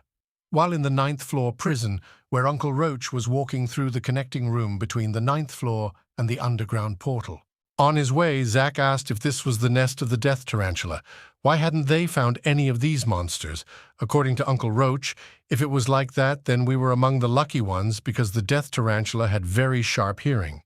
Coinciding with that, Zack accidentally stepped on a bone that was scattered on the road, and his expression was immediately frightened. Then Roach asked Zack to stay still.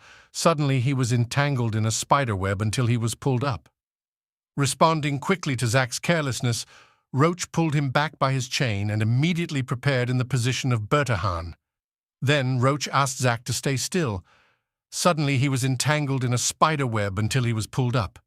Responding quickly to Zack's carelessness, Roach pulled him back with his chain and immediately prepared in a defensive position. They are currently surrounded by 7 tarantula monsters that simultaneously close their way out. Then Roach ordered Zack to make a decision as quickly as possible or finish off the monster before they attracted more monsters. Roach immediately hit the monster in front of him with his fist, and then the uncle immediately deflected the poison that was directed at him with the spin of his chain until it hit the spider to death.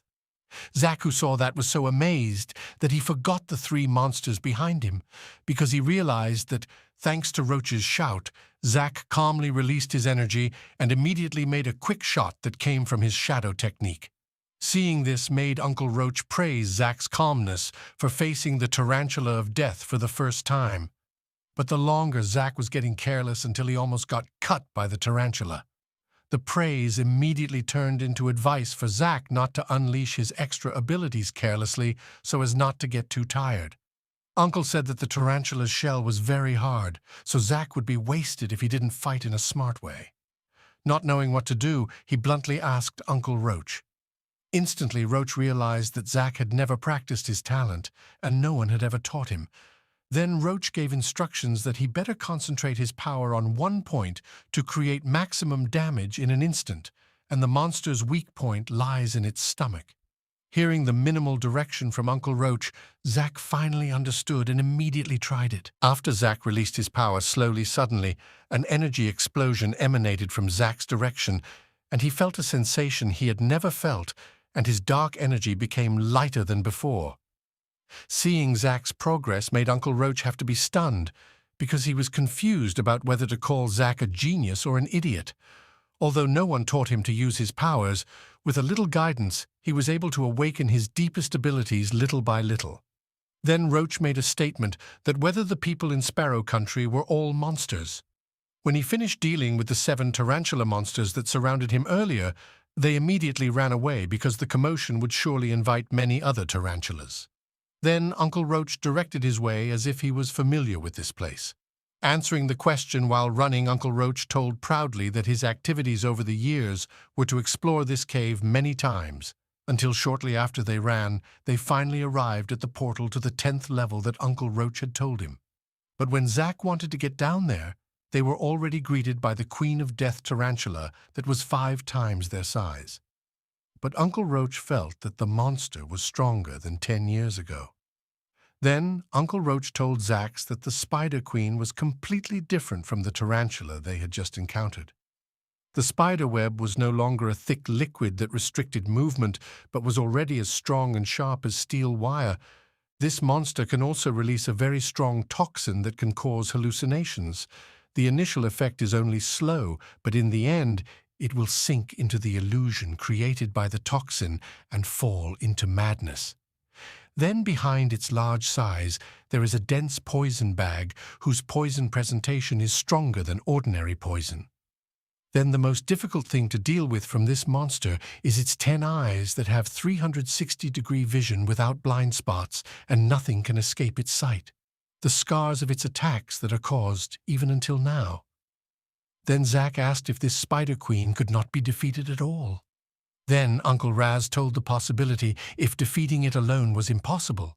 But now, at the headquarters of the Ministry of Magic, it was shown that the Supreme Council was holding a meeting to discuss the emergency situation that occurred 30 miles at sea level from the city.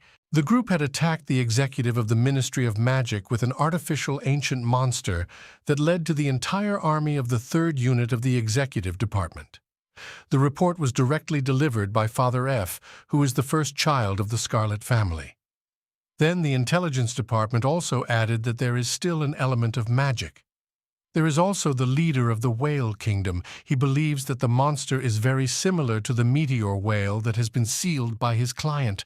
Then the Lion Kingdom named argues that if it is true that the enemy created the ancient beast, then we should mobilize all the elite troops to guard the royal capital. Even the military minister of the Lion Kingdom, Charles, will be on standby to gather in the city to wait for the next instructions. There are also reinforcements that have been prepared by various kingdoms from the Eagle led by Princess Angle, as well as the High Priest of the Eagle Kingdom's Combat Corps troops. Since everything is already here and is prepared for a bad situation, they finally started the SS-level strategic deployment mission to defeat the enemy.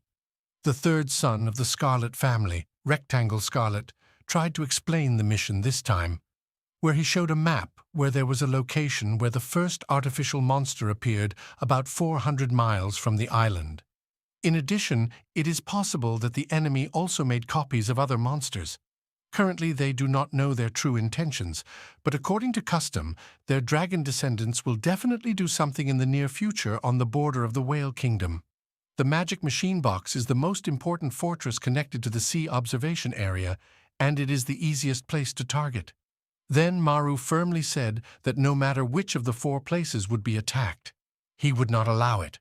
Maru wants everyone here to be stationed in 4 different cities to strengthen the defense, as well as build a large-scale transportation circle that can be sent to the floating city in both directions. Then Maru gave the order to lead the Emperor's Sea Guard.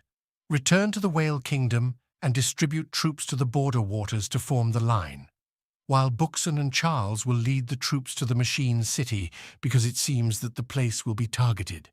Then Maru gave the order to lead the Emperor's Sea Guards back to the Whale Kingdom and distribute the troops to the border waters to form a line, while Buxton and Charles would lead the troops to the Engine City, as it seemed that place would be the main target of the enemy. The princess and the high priest would protect the Magic Academy City as well as guard the Energy Crystal City and protect the Scarlet residents. The floating city would be guarded by Maru Scarlet alone. However, the old grandfather would not let anyone destroy the peace under the Ministry of Magic. In front of the barrier formation, in the hellish prison that revealed the tarantula, Queen jumped up to attack Roach and Zack simultaneously, but they both anticipated that and jumped away before hitting them. Then the spider noose shot almost hit Zack, but Roach managed to deflect the attack. With his extraordinary attack method and wide viewpoint, it was impossible to defeat her single-handedly with one direction, but if two people attacked back and forth, they could have a chance to create a blind spot, and one hit would kill her. He felt excited. Finally, they both attacked together. Zack immediately changed to his latest transformation mode and disappeared in the opposite direction of Roach. The sensation made Roach pound again, as if attracted by Zack's abilities that made him jealous. Finally, Zack easily got behind the monster and immediately shot it with a falling star strike to make a large enough explosion. But when the smoke slowly faded, the counterattack of the Tarantula Queen was ready to be deployed, and with quick reflexes, Roach managed to pull Zack from above, who almost became bones because of the new poison sac. But when the haze slowly faded, the counterattack of the Tarantula Queen was ready to be deployed, and with quick reflexes, Roach managed to pull Zack from above, who was almost reduced to bones because of the poison sac that had just been spewed. It seems that separating into two groups is not as simple as reality. Then Roach asked Zack to buy time for him by dealing alone with the monster. Showing an unexpected expression, Zack agreed and asked Uncle Roach not to worry about it. Then he asked for the crystal energies that Uncle Roach had shown. They had a clever way to hold it. Then Zack darted towards the Tarantula Queen and avoided one by one the attacks shown to him. Even Zack turned it quickly to ignore the monster's concentration. But one objective attack from the tarantula managed to hold Zack back until he was temporarily knocked back. Although the attack was successful, but if it still attacked him blindly, he still wouldn't last long. Moreover, Uncle Roach was gathering his energy with high concentration. Because there was no other choice, Zack would be desperate to get closer to the monster so that Uncle Roach could concentrate properly. Then Zack darted quickly in a zigzag manner from the walls that even made Uncle Roach worry. But Zack's efforts finally paid off. When he was in front of the monster, Zack turned the ice crystals into shards of glass that made the monster's view become chaotic. Although one by one the glass shards were successfully destroyed, Uncle Roach's time was over and immediately told Zack to move away as quickly as possible from there. Suddenly, a powerful energy shot from Roach managed to blind the monster's view, and enclosing Zack with his web shadows, managed to split several parts of the monster until it fell. Finally, they have managed to defeat the monster. But the fun was only temporary. It seemed that the scenery was exhausted, and at this time he was so exhausted that he was supported by Zack when walking. After walking through hundreds of tarantula eggs, they finally arrived at the portal to the 10th floor. But just before they entered the portal, the queen tarantula monster rose again, but with faster reflexes than Zack. Roach managed to push Zack in front of the portal and took the monster's attack until it pierced his back. Before Zack teleported, Roach said his last message that he would catch up with him soon, despite the appearance of his mouth full of blood and spider legs that pierced his chest. The Ministry of Magic that revealed Falcon Scarlet was upset with his father's behavior for not including him in a large-scale mission this time. Then, one of his troops entered his room without permission because he reported an urgent situation regarding an artificial intelligence device that was making trouble in front of the South Transmission Tower and had injured most of the troops there. Because Falcon's mood was already chaotic, he was getting annoyed and immediately wanted to meet the troublemaker to teach him. Even when leaving his room, Falcon seemed unaware of Yuko's existence, who was also in his room. Her task of sneaking in there was to find the key to the portal connecting the city to the prison. While Lin, who distracted all the guards there, including Falcon Scarlet here, switched not far from Falcon Scarlet's room, where Lin is currently making trouble in the tower of the Southern Division of the Ministry of Magic. But when Falcon had gone down to see the state of his troops, it seemed that all the guards there had been paralyzed, and even his special forces who looked strong were taken down easily. Increasingly looking annoyed, Falcon in his high tone asked Lin, "Who is the figure who sent her here?" But because Lin's nature is very similar to Zack, for a while she ignored Falcon's questions while contacting with strange codes. "A strawberry-haired monster has appeared.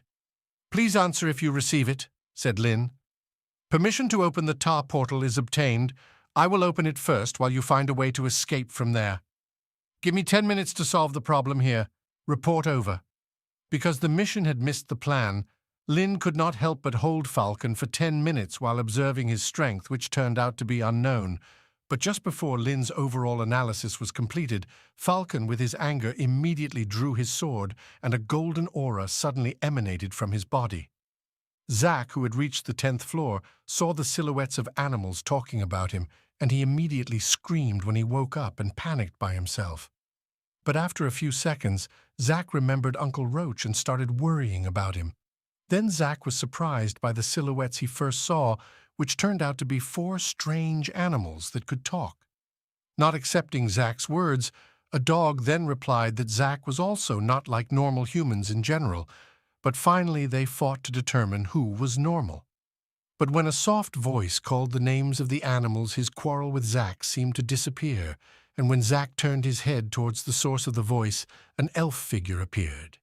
It is known that the 10th floor is the forest of Gensokyo, which is all this is a magic circle that looks like a beautiful outside world. It is even said that this region has long disappeared from. But at the moment, Zack's mind was only filled with worries about Uncle Roach's condition. But on his way to follow the elf, the little girl politely introduced herself, who was known to be named Uzair, to which Zack replied, "Call me Zack." Suddenly, someone got off his deer and sniffed Zack because she was the first time seeing humans who entered this dimension. Actually, Zack didn't know much about this place. This world was made to be the home of various types of animals that seemed unfamiliar to Zack. Even when he called the wrong animal there, they could be insinuated. Being very curious about Zilo's life, Zack then asked, "Who is the sister fighter figure she mentioned earlier, and where are your parents at this time?" Then cheerfully, Zilo answered that she had never met her mother and father, but the sister father said that her parents were great elves. The sister father is the one who raised her alone here. She is a very beautiful elf figure, sharp nose, big eyes, long silver hair, but she often has nightmares in every sleep. But all that can't change her love. Hearing this, while imagining the figure of father, Zack began to fantasize about her, and the figure depicted in his brain was very terrible and ugly. Then Zello checked Zack to meet with the sister who was always in the holy temple, who might be able to help Zack get out of here.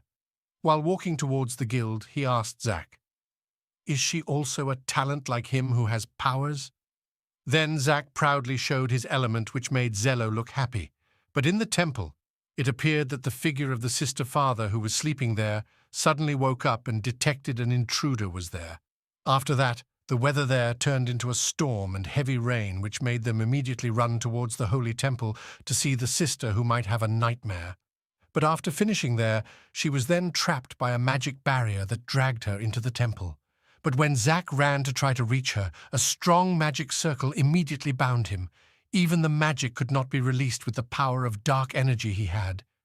Then the figure of the sister father revealed her form, which was more beautiful than Zack's imagined. She then said, "You better stop before the power swallows you up." Finally, she released her power and tried to believe because the situation was getting more conducive. The tightening magic also disappeared and the weather cleared up again. Then she told Zilo to play alone because she had some business with Zack. She immediately told Zack to come with her. She yelled at Zack that he better be careful because the fighter was very strong. When they got to the guild, Zack then said, "Don't let the soul wait too long." But she was just silent, and then cast holy magic, which immediately entered Zack's mind. Then shone a childhood that had just awakened the power of energy and showed it to his mother. Every time he showed it, his mother immediately scolded him and spanked his ass so as not to use it in front of others in the future. Finally, Zack, since childhood, was curious about the 5 heroes who saved the world, and only 4 families were published. But his curiosity had to be suppressed until the death of his mother. At the end of her life, his mother said not to use his powers in front of others because there were many things that could not be told to her son, for that his mother told Zack to go to the Sparrow Kingdom and find his own truth there and give the family necklace as his last legacy. Zack had to end the moment until he woke up and was greeted by the waiter who was already in front of him. Then Zack asked who the elf really was. Then the elf said that she was the messenger. Zack, who heard that, was even more curious about her. Even her memory magic was stronger than the previous chief judge of the arbitration department. Then slowly approached him and told him that she had been imprisoned for years by humans. Zack was the first to successfully enter his Gensokyo. Then he praised that Zack's memories were quite difficult to dig up. But she knew very well that Zack was a descendant of sparrows. Hearing that made Zack surprised and speechless, and as if living in a bygone era, could only reminisce when knowing the descendants of the Sparrow Kingdom in his memory. Then he began to tell the story of the real 5 heroes, where when the 5 former heroes had killed the 5 Dragon King incarnations, they then ate the dragon bloodwater crystal and obtained stable magic power, which was said to be the origin of the ability of human talent. Led by the spirit of the past, the mainland has entered a prosperous era of peace where humans coexist peacefully. The magic power and technology in the motherland have gradually recovered. But the good times did not last long.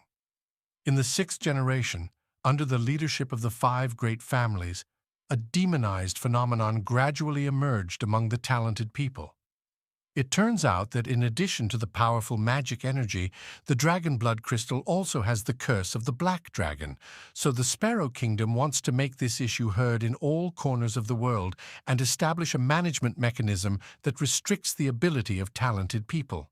But this good proposal was strongly opposed by the other 4 clans, because once the issue is exposed, it will greatly affect the dominance of the 5 clans in the mainland. In the end, the 4 major families joined forces with the talented people to launch the project to slaughter the souls of those who would not compromise, and the project was the end of the Sparrow clan. Zack had long suspected that if one of the great heroes in history was missing, he might be the descendant of the family that would fight against the 4 major families. Therefore, he pretended to be stupid and crazy to deliberately enter Scarlet's house and show his family necklace and show his abilities. He even pretended to be desperate when he was caught by the Ministry of Magic and received his sentence. Zack thought that if he didn't enter the tiger's lair, no one would know that by exposing himself, he would be able to get close to the truth quickly. Then he asked Zack, "Isn't he afraid that they will sentence you to death?" But with a stern expression, he replied that he was actually afraid, but he chose to fight to the death because there was no one to worry about anymore. Zack had previously thought that he would meet the people of the Sparrow Kingdom in this dungeon. But after knowing all the truth, he asked what he would do next.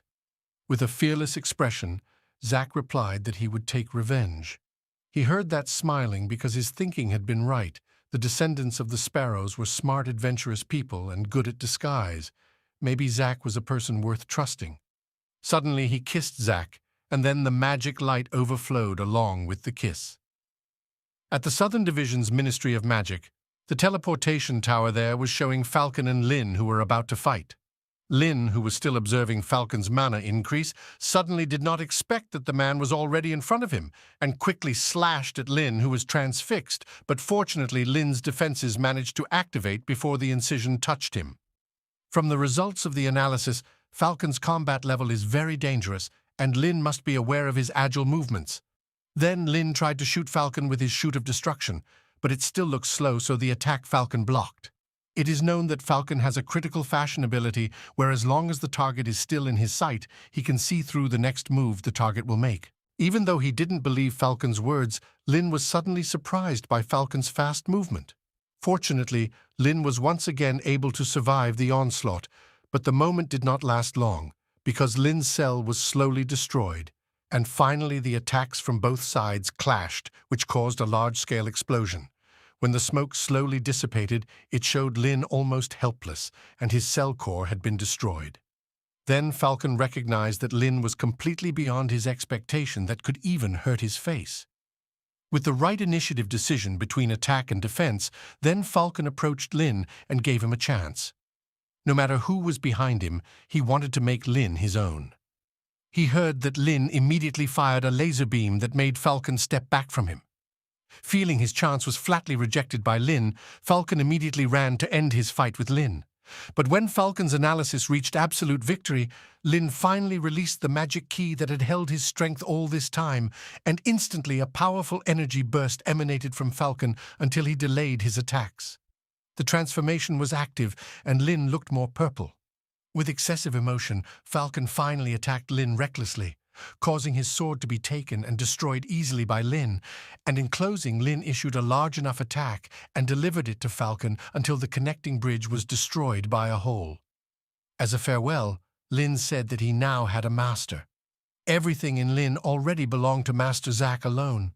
Yuko, who saw the explosion from afar, immediately contacted Lin and asked him to leave immediately.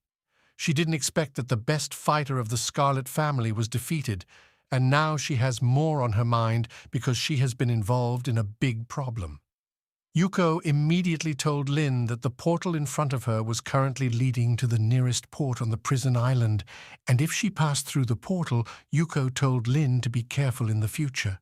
Then, ridiculously, Lin replied that if there were guards there, just kill them. Yuko was getting scared because she didn't want another riot later. Finally, the two of them entered the portal. Zack, who got the kiss, could only say, "What are you doing?" But with his red face blushing, then he told an additional story about the reason why the Sparrow clan was exterminated at that time. On the night of the Project Massacre, an unexpected figure appeared in the sky. Because of witnessing the massacre of his clan members, the 6th generation of the Sparrow clan turned into a dragon. At that moment, he radiated the same dark aura as the Dragon of Destruction. Then at the same time, the figure swept everyone he saw, even including his own clan members. For that, the 4 chiefs there joined forces to fight against the dragon. At that moment, he radiated the same dark aura as the Dragon of Destruction. Then at the same time, the figure swept away everyone he saw, even including his own people from his clan. To that end, the 4 chiefs there joined forces and fought him for 3 days and nights before finally defeating him. The battle almost reduced the entire Sparrow clan to ashes within a few days. Although it was all provoked by the 4 great families, the war itself was a great tragedy. Then he also said that the power of darkness within him was an innate ability that was closest to the origin of dragons. Then Zack asked to reassure himself, will he become like that in the future? With a straightforward answer, he said yes. When he uses his power again and again, the darkness will erode slowly until he controls you completely. But now, if Zack feels his anger about to peak, the holy power of the Dragon King will hold him back.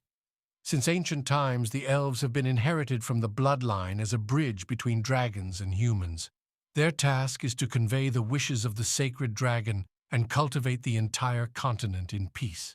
They play a key role, but it is this battle that brings destruction to the elven race. The dragon's curse first appeared on the elven race, and the entire clan began to become like demons.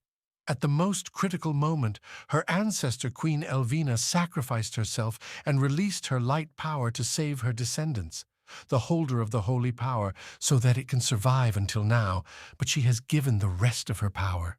This place was also created by the power of the holy dragon in order to protect them. After its power has been given to Zack, it will automatically disappear, and sure enough, the roof of the temple there is slowly breaking. At the harbor, Yuko and Lin had just passed through the teleportation portal, but it was quiet and there was no sign of humans. Then, when they wanted to try to find out what the cause was, a crowd of people ran away from the edge of the city, and when Yuko tried to see what the cause was, the Brotherhood army had appeared off the sea. But suddenly, she felt a bad feeling that her master was currently in danger. Then, she immediately flew to the prison island. In the floating city, it was shown that the residents there were being evacuated. The entire city was currently under martial law, and just below the city, Maru Scarlet and several troops were ready to attack the enemy troops at the battle center. Meanwhile, the other officials will arrive in about an hour. Maru inquired about the monster she was about to face at the moment. According to the old grandfather with glasses, she could only conclude that although they had the same appearance, the power of the original meteor whale could destroy the entire continent.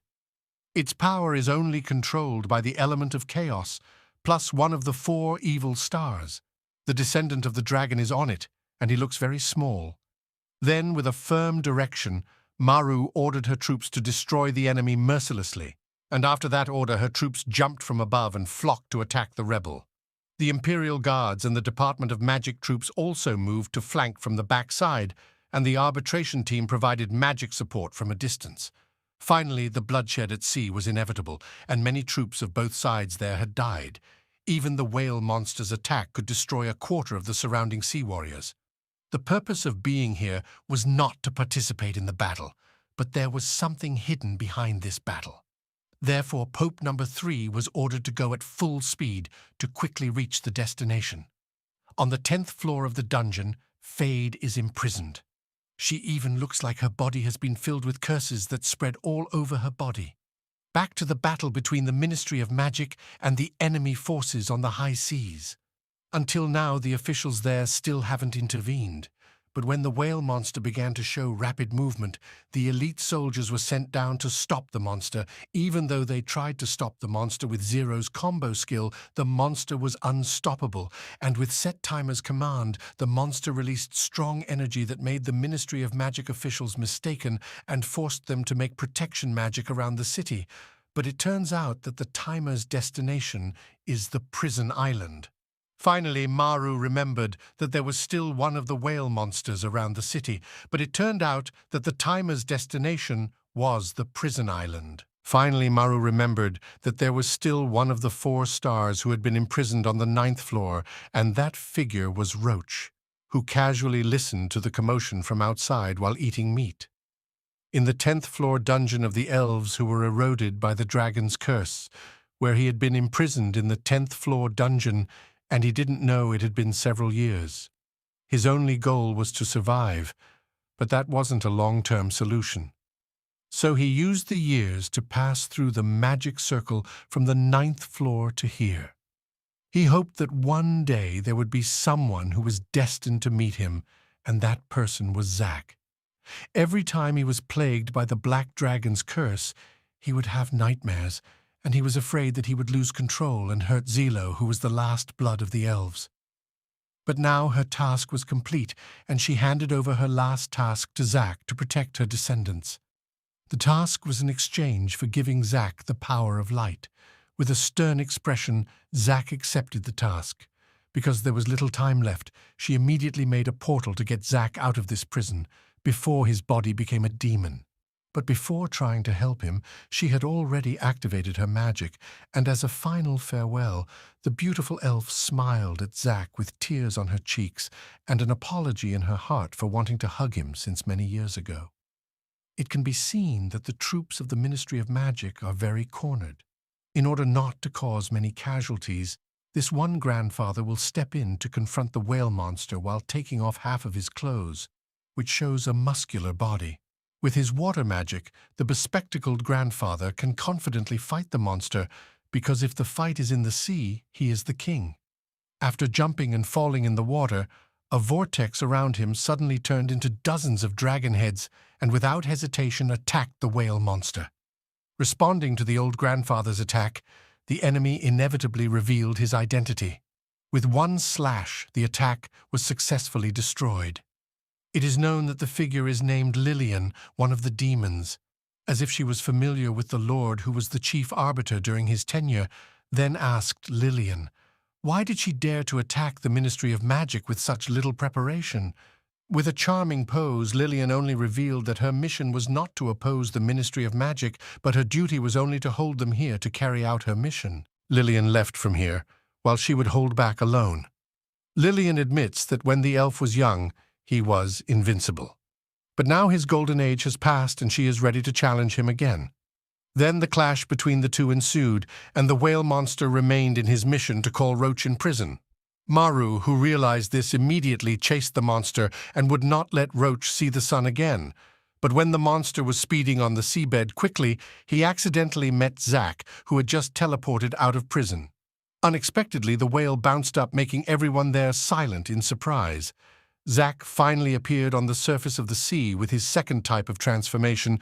Then, with a huge energy jump, Zack immediately darted towards Maru and kicked him hard. Although his kick had energy that made the troops from the Ministry of Magic bounce, but in contrast to Maru, who was only slightly scratched in his fist. Zack finally realized that now was not the right time to deal with them. Then Zack said, Whatever you have done to the Sparrow clan, whether it's from the Big Four family and the Ministry of Magic, someday I will make you pay for everything with your blood."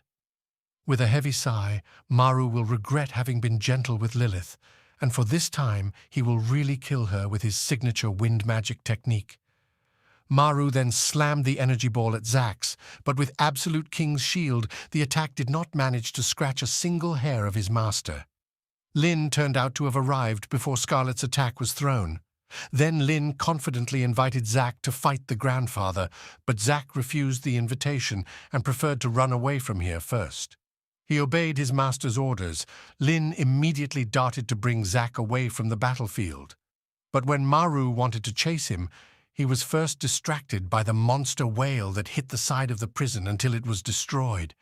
Seeing that his job was done, he also withdrew from the battle. But reinforcements for the Ministry of Magic finally arrived, and with their combined attacks, Monster Whale number 3 was successfully brought down. Then Maru ordered all his members to destroy all enemies seen in this sea and would not let anyone escape. Detecting that there were hundreds of people in front of him with evil energy, then Zack left to Lin and tried to talk to the people who were on the submarine in front of him. It turned out that they were enemy troops who nosily wanted to finish off Zack.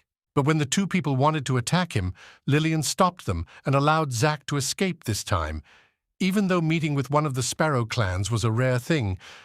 But the order came from someone stronger than him.